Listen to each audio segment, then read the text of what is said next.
के ना देख, रुक के ना देख, रुक के। अभी डाउनलोड करें तक ऐप।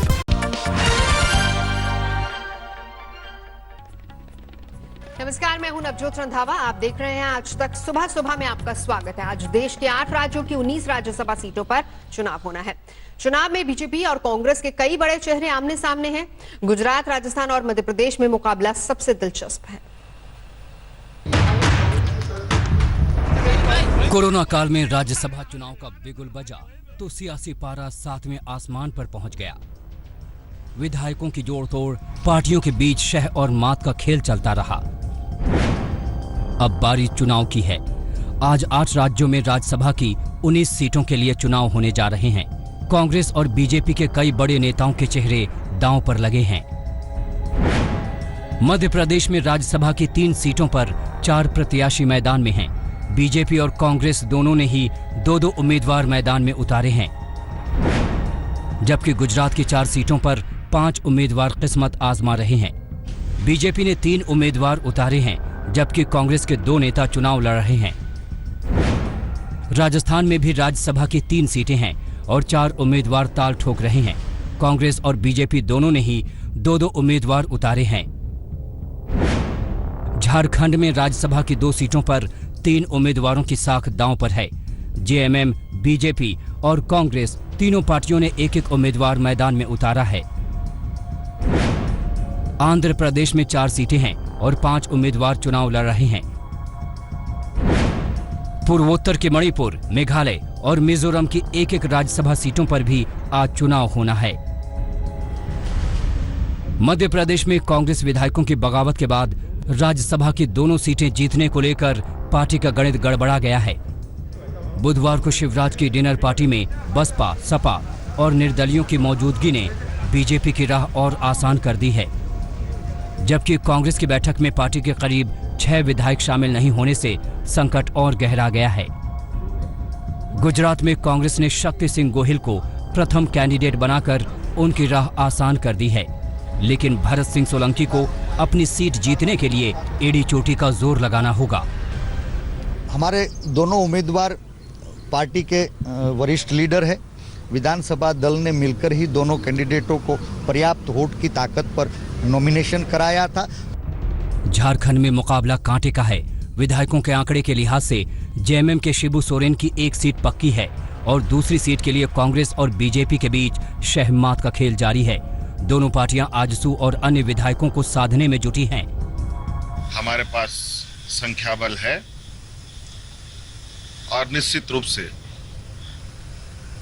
चुनाव महागठबंधन के पक्ष में होगा। राजस्थान में राज्यसभा की 3 सीटों पर चुनाव है।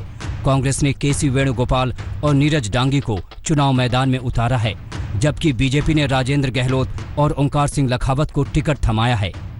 बीजेपी के मंसूबों को देखते हुए कांग्रेस ने अपने विधायकों को होटल में रखा है ताकि हॉर्स ट्रेडिंग को रोका जा सके। आज तक ब्यूरो। टर्की के बुरसा से एक बेहद हैरान करने वाली तस्वीर आई है। यहाँ भारी बारिश के बाद बाढ़ जैसे हालात बन गए। सड़कों और गलियों में बाढ़ का पानी बहने लगा और इसी बाढ़ के पानी में अचानक एक महिला गिर पड़ी और बहने लगी।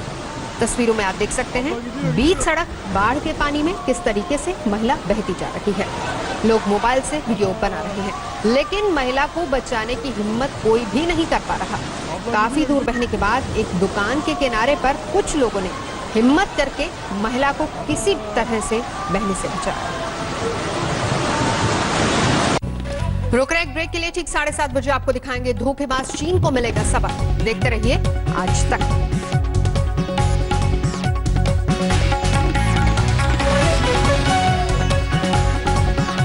नमस्कार, मैं हूं नवजोत रंधावा। आप देख रहे हैं आज तक। सुबह सुबह में एक बार फिर आपका स्वागत है। चीन एक और शांति की बात कर रहा है तो वहीं भारत के खिलाफ दूसरी ओर साजिश भी रच रहा है।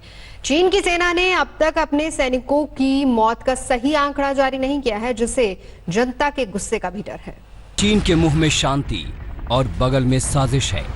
सरकार के इशारों पर काम करने वाली चीन की मीडिया की करतूत देखिए, जिसने जून की शुरुआत में हुई चीनी सेना के अभ्यास की तस्वीरें जारी की। तस्वीरों में चीन की सेना तिब्बत इलाके की पहाड़ियों में युद्धाभ्यास कर रही है, जिसमें टैंक और मिसाइल का इस्तेमाल किया जा रहा है। चीन के अखबार ग्लोबल टाइम्स में एक्सपर्ट कह रहे हैं कि जरूरत पड़ी तो बाकी जगहों से चीन की सेना भारत की सीमा पर भेजी जाएंगी। इतना ही नहीं, चीन के हथियारों से भारतीय हथियारों की तुलना की जा रही है, यानी कि उकसाने की सारी कोशिशें चीन की ओर से जारी है।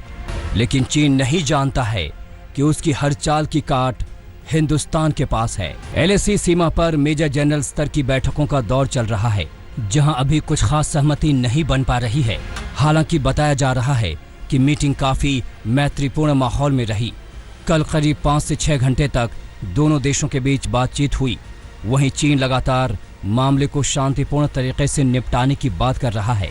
事件发生后，中印双方通过军事和外交渠道进行了沟通协调，双方同意公正处理加勒万河谷冲突引发的严重事态，共同遵守两国军长级会晤达成的共识，尽快使现地局势降温，维护边境地区的和平与安宁。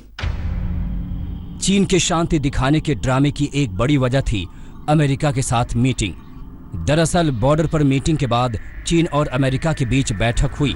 ऐसे में अमेरिका से बातचीत से पहले चीन भारत के मुद्दे पर ज्यादा रिस्क नहीं उठाना चाहता था। वहीं 23 मार्च को भारत, चीन और रूस के बीच बैठक होने वाली है, जिसमें विदेश मंत्री हिस्सा लेंगे। चीन के अखबार साउथ चाइना मॉर्निंग पोस्ट के मुताबिक चीन जनता के दबाव में मरने वाले सैनिकों की संख्या का खुलासा नहीं करना चाहता। चीन मामले को बेहद संवेदनशील मान रहा है। यही वजह है कि अब तक मौत का आंकड़ा साफ नहीं किया गया है। इस बीच भारत ने किसी भी सैनिक के लापता होने की खबरों को सिरे से खारिज कर दिया, जबकि सारे जवान अभी खतरे से बाहर हैं। हालांकि इस बीच चीन के अखबार ग्लोबल टाइम्स ने एक कार्टून छापा है, जिसमें रिंग में भारत और चीन के बीच जंग चल रही है। वहीं अमेरिका दोनों देशों को लड़वाने का काम कर रहा है। उधर घाटी में चीनी सैनिकों ने भारत पर धोखे से हमला किया, जहां पत्थर, रॉड और कांटे लगे हथियार थे। करीब 250 सैनिकों को 1000 से ज्यादा चीनी सैनिकों ने घेर लिया। ऐसा करते हुए चीनी सैनिकों ने प्रोटेक्टिव गियर पहना हुआ था। भारतीय सैनिकों के पास हथियार थे, लेकिन सैनिकों ने संधि का ध्यान रखा, जिसमें हथियार न चलाने की बात कही गई है। चीनी सेना के साथ हिंसक टकराव के बाद भारतीय सेना की उत्तरी कमान ने अपने सैनिकों को हल्के वजन वाले प्रोटेक्टिव गियर से लैस करना शुरू कर दिया है, ताकि LAC पर चीनी सैनिकों के जानलेवा हमलों से अपने सैनिकों की रक्षा करते हुए शत्रु को करारा जवाब दिया जाए। ये जानकारी आज तक को सेना की उत्तरी कमांड ने दी है। भारतीय सैनिकों के लिए एंटी राइट बॉडी प्रोटेक्टर्स में पैडेड पॉलीकार्बोनेट हैं। ये वजन में हल्का है और मजबूत भी। इसे पहनने वाले सैनिक को नुकीली वस्तुओं और पत्थरों की वार से सुरक्षा मिलती है। इसे पहनने के बाद नुकीली वस्तुओं और पत्थरों से बचकर जवाबी हमला किया जा सकता है। फुल बॉडी प्रोटेक्टर्स के 500 सेट्स की पहली खेप को मुंबई के सप्लायर के पास से लेह ले जाया गया। वहीं इन्हें LAC पर तैनात जवानों को उपलब्ध कराया जाएगा। खबर यह भी है कि सेना LAC के साथ तैनात अपने सैनिकों को कांटेदार डंडों से लैस करने की भी योजना बना रही है।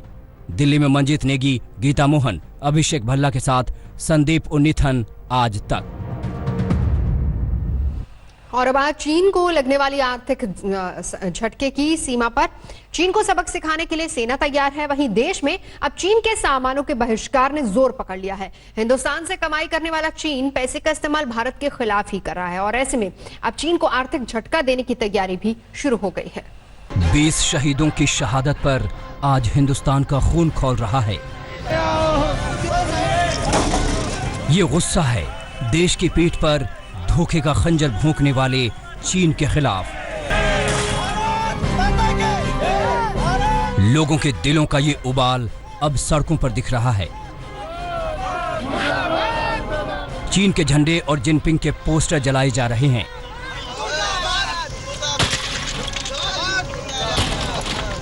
कोई टीवी तोड़ रहा है तो कोई चीनी सामान का बहिष्कार कर रहा है। देश अब चीन के साथ कोई व्यापारिक संबंध नहीं रखना चाहता। वहीं सरकार भी अब चीन को आर्थिक झटका देने की तैयारी कर रही है।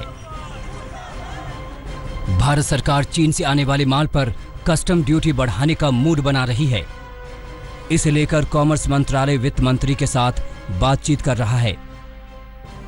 भारत चीन से करीब 14% सामान आयात करता है। 2019-20 के बीच करीब 63 बिलियन का सामान भारत ने चीन से खरीदा। वहीं टेलीकॉम मंत्रालय ने BSNL को चीनी कंपनियों की उपयोगिता को कम करने का निर्देश दिया है। भारतीय रेलवे ने भी चीनी कंपनी से अपना एक करार खत्म कर दिया है। 2016 में चीनी कंपनी से 471 करोड़ का करार हुआ था। इसके साथ ही व्यापारिक संगठन भी चीन के खिलाफ खुलकर सामने आ गया है।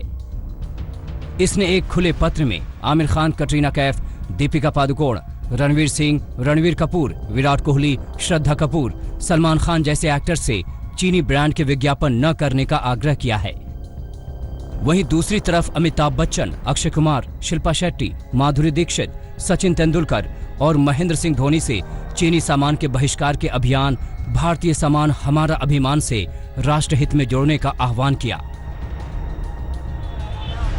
पटना में पप्पू यादव ने जेसीबी मशीन पर चढ़कर चीन के विज्ञापन के पोस्टरों में कालिक पोथी। पप्पू पटना के इलेक्ट्रॉनिक मार्केट में चाइनीज प्रोडक्ट का विरोध करने पहुंचे। वहीं चाइनीज कंपनी और उसके विज्ञापन पर रोक लगाने की मांग की। उधर मोदी सरकार में मंत्री रामदास अठावले ने तो रेस्टोरेंट में चाइनीज फूड पर भी रोक लगाने की मांग कर डाली। चाइनीज होटल्स है, चाइनीज रेस्टोरेंट है, ऐसे रेस्टोरेंट पर पाबंदी लगानी चाहिए और चाइनीज रेस्टोरेंट चलाने वालों ने चाइनीज रेस्टोरेंट बंद करना चाहिए। उत्तर से लेकर दक्षिण तक और पूरब से लेकर पश्चिम तक चीन के सामानों के बहिष्कार की मुहिम तेज हो गई है। लोग चाइनीज टीवी और LED तोड़ रहे हैं। चीन के खिलाफ नारेबाजी हो रही है। सरकार से बड़ा एक्शन लेने की मांग की जा रही है। आज तक ब्यूरो। गलवान घाटी में शहीद हुए 20 जवानों की राख अभी ठंडी भी नहीं हुई कि सियासत जोर से दहकने लगी है। कांग्रेस ने सवाल उठा दिए हैं कि जवानों को बिना हथियार के दुश्मन के सामने किसने किया, लेकिन सरकार कह रही है कि LAC पर यही रिवायत है और आज के नहीं बहुत पहले की है। सरहद पर एक भी गोली नहीं चली, लेकिन देश के 20 सपूतों की लाशें बिछ गईं। लद्दाख की गलवान घाटी में सोमवार रात जो हुआ उसे सुनकर सबसे पहले हर किसी के मन में यही सवाल आया कि वो कैसी खूंखार जंग रही होगी जिसमें बिना गोली या बम चले 20 जवान शहीद हो गए। लेकिन आम आदमी के ज़हन में उठने वाला ये सवाल 24 घंटे के अंदर सियासत का बड़ा हथियार बन गया। पहला सवाल कांग्रेस नेता राहुल गांधी ने उठाया कि जब हमला हुआ तो सैनिकों ने हथियार क्यों नहीं इस्तेमाल किए? क्या उन्हें बिना हथियारों के LAC पर तैनात किया गया था? मैं पूछना चाहता हूँ, इन वीरों को बिना हथियार खतरे की ओर किसने भेजा और क्यों भेजा? कौन जिम्मेदार है? गलवानी घाटी से तिरंगे में लिपटे 3 शव पंजाब भी पहुंचे। सूबे के मुखिया कैप्टन अमरिंदर को भी इसी बात पर ऐतराज है कि जब जान पर बन आई तब भी जवानों को हथियार इस्तेमाल करने की इजाजत क्यों नहीं थी? If you have arms, then you're supposed to use them. जवानों की शहादत पर सियासी बादल छाने लगे तो विदेश मंत्री S जयशंकर ने सोशल मीडिया पर इसका जवाब दिया और हथियार इस्तेमाल नहीं करने के पीछे भारत चीन में हुई कुछ संधियों का हवाला दिया। बॉर्डर पर तैनात सेना की टुकड़ी हमेशा हथियारों से लैस रहती है। पोस्ट छोड़ने के दौरान खासकर 15 जून को गलवान में भी टुकड़ी के पास भी हथियार थे। 1996 और 2005 के करार के मुताबिक आमने सामने होने पर हथियारों के इस्तेमाल पर पाबंदी है। और राहुल जी, मैं आपको बता दूं, शायद आपको विश्वास नहीं है, वैसे आपको विश्वास ही नहीं है इंडिया की आर्मी के ऊपर। Indian army is the most professional army of the world. जिन समझौतों से हमारे जवानों के हाथ बंधे थे, उन समझौतों के पार कैसे पाना है, ये चीनी सैनिकों ने पहले से तय कर रखा था और वही किया भी। ये बात खुद विदेश मंत्रालय के बयान में भी शामिल है कि गलवान घाटी में जो हुआ वो साजिश के तहत पूरा प्लान बनाकर किया गया। लेकिन उन परिवारों को कैसे और कौन समझाएगा कि दुश्मनों पर आग बनकर बरसने वाले उनके बेटों को एक कागज के टुकड़े से मजबूर होकर अपनी जान क्यों निछावर करनी पड़ी? आज तक ब्यूरो। लद्दाख में चीन के साथ झड़प में बिहार के वैशाली के रहने वाले जीवन जय किशोर सिंह भी शहीद हो गए थे। जय किशोर सिंह का पार्थिव शरीर जब उनके पैतृक गांव पहुंचा तो हर तरफ गम का माहौल बन गया। हर कोई तिरंगे में लिपटे शरीर को श्रद्धांजलि दे रहा था। अपने लाल को अंतिम विदाई देने के लिए बड़ी संख्या में लोग वहां पर उमड़ आए। लोगों में शहादत पर गम था तो चीन के खिलाफ गुस्सा भी। हर कोई चीन को सबक सिखाने की मांग कर रहा था। ऐसी आवाज आज पूरे हिंदुस्तान से आ रही है। चीन के खिलाफ गुस्सा हर जगह से, हर इलाके से देखने को मिल रहा है। नमस्कार, मैं हूं अंजना ओम कश्यप। हमें उम्मीद है ये वीडियो आपको पसंद आया होगा। लेटेस्ट खबरों के लिए यूं ही देखते रहिए आज तक, और इस वीडियो के पसंद आने पर लाइक, शेयर एंड सब्सक्राइब करना ना भूलें।